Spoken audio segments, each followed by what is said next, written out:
қымбатты оқушылар, бүгін сіздер Шымкент қаласының негізі оңтүстіктің қара шаңырағы деп аталады.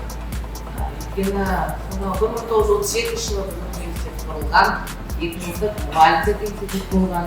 Қазіргі таңда жүздеген Zhanibekov University-не университеті.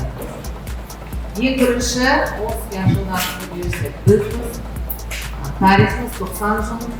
Сондықтан 90 жыл бойы біз тек қана бір мамандықты шығарып келе жатырмыз, ол мұғалім.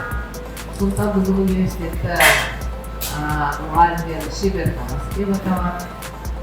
Университет тарихында басқа мамандықтарға назар аударған жоқпыз, тек қана мұғалім.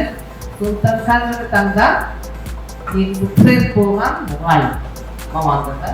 Өздеріңіз білесіздер, 2019 жылдан бері педагог статус туралы заң қабылданғалы бері мұғалімдік тағы да қайтадан жаңғырып мұғалімдік мамандық. Өйткені мен осы университетте 40 жыл бойы жұмыс істеп келе жатырмын. Бір кезде мұғалімдікке бармай, тек қана өзі талабы бар, өзі сондай мен мұғалім боламын деген малдар келеді. Қазіргі таңда мұғалімдік бәріміз үшін өте қажет мамандық.